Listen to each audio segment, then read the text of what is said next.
गीता में भगवान शंकर जी से पार्वती जी ने एक प्रश्न किया है। एक प्रश्न शिव जी से माता पार्वती जी ने ऐसा करा, उस प्रश्न का उत्तर आप सबको भी चाहिए और वो आपके भीतर का प्रश्न है।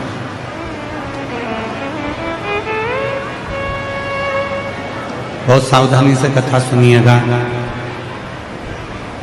40-41 डिग्री टेम्परेचर में आप लोग दूर दूर से आए हो, मेट्रो में चढ़कर, बसों में चढ़कर, गाड़ियों में चढ़कर, रिक्शे में 100-200 रुपए लगाकर आप यहां तक पहुंचे हो। अपना समय बर्बाद मत करना, व्यर्थ की बातों में अपना समय मत लगाना। अगर व्यर्थ की ही बात करना है तो घर पर आराम से रहो, भीड़ बढ़ाने के लिए कथा में मत आओ। हमने पहले भी कथा में कहा कि कथा में आ रहे हो शिव पुराण की तो भीड़ बढ़ाने के लिए बिल्कुल मत आओ। कथा में आना है तो अपने दिल का शिव जी के प्रति भाव बढ़ाने के लिए आओ, जिससे भगवान शंकर आपको मिल सके।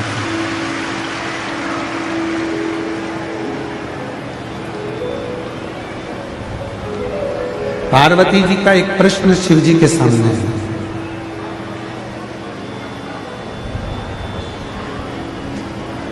व्यक्ति की अंतिम परीक्षा कौन सी है?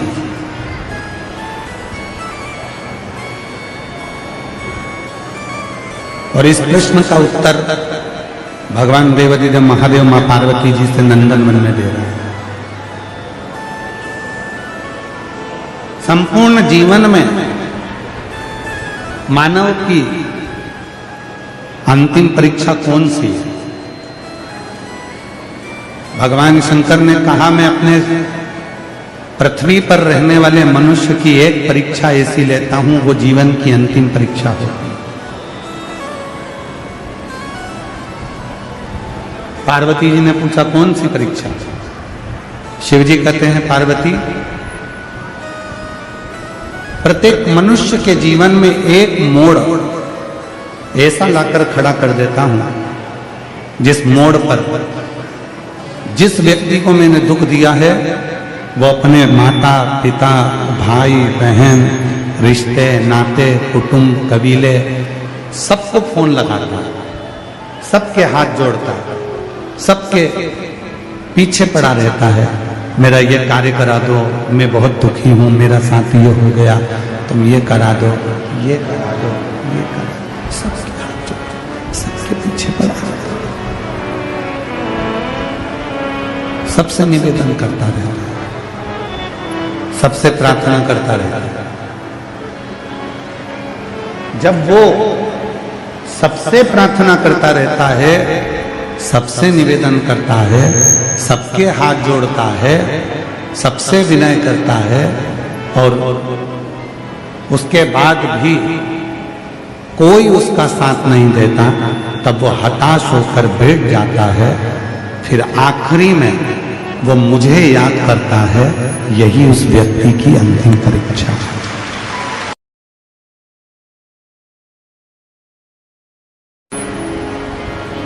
यही उस व्यक्ति की अंतिम परीक्षा है।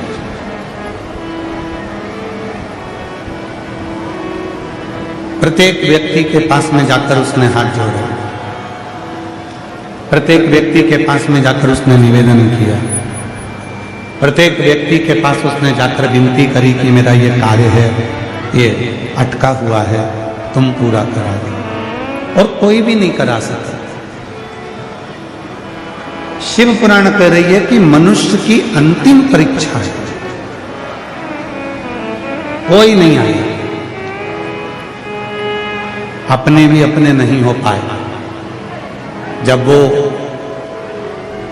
किसी ने साथ नहीं दिया, किसी ने कोई साथ नहीं दिया, तब वो हताश होकर बैठ गया और बैठने के बाद भगवान शंकर को याद करने लगा और उसको स्मरण में आया कि सीहोर वाला बाबा कहता था कि एक लोटा जल सारी समस्या।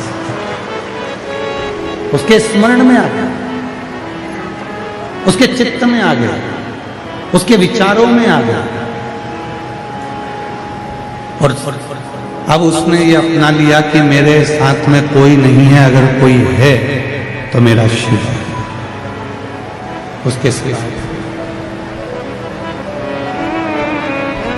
हमारे दीनानाथ जी एक लाइन बहुत अच्छी गुनगुनाते हैं, इससे साथी है मित्र गंग के जल बिंदु पान तक, अर्धांगनी बढ़ेगी तो केवल मकान तक।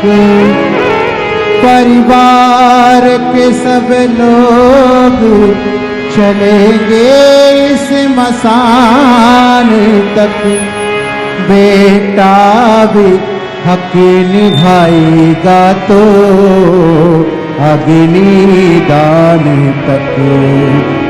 इससे तो आगे भजन ही है साथी, हरि के भजन बिने अकेला रहेगा। अरे मन ये 2 दिन का मेला रहेगा, कायम ये जग का झमेला रहेगा। इससे तो आगे भजन ही है साथी, हरि के भजन बिने अकेला रहेगा। ये मानव की जो देह मिली है, अंतिम परीक्षा है शिव। ना रिश्ते, ना नाते, ना कुटुंब, ना कबीला, ना दोस्त, ना परिवार, कोई नहीं आया। तब अंत में वो आया, और अंत समय प्रभु आना पड़ेगा, वचन दिया तो निभाना पड़ेगा। आए ना आए प्रभु कुटुंब कबीला, अंत समय प्रभु आना पड़ेगा। और वचन दिया तो निभाना पड़ेगा। कोई नहीं आया, पर अंत समय में जिसको मैंने भजा, शिवजी ने ये अंतिम परीक्षा ली है महाराज, अंतिम परीक्षा, लास्ट है। सबको परखना पड़ेगा अपने जीवन काल में। जिस दिन तुम ऐसे मोड़ पर जाकर खड़े हो जाओ, सबके हाथ जोड़ लो, सबके पांव पड़ लो, सबसे विनय कर लो और कोई ना करे, तब वो अंतिम परीक्षा है। फिर सबको छोड़कर, छोड़ना मतलब घर नहीं छोड़ना, परिवार नहीं छोड़ना, नाते रिश्ते कुटुंब कबीले नहीं छोड़ना। छोड़ने से मतलब है अपने मन से ये विचार कर लेना कि आखिरी में कोई साथ नहीं देता, वो शिव ही साथ निभा सकता है। फिर कोई नहीं साथ निभाएगा तो मेरा देवादिदेव महादेव, साथ निभाएगा तो मेरा शिव ओगड़दान, उसके सिवाय कोई नहीं।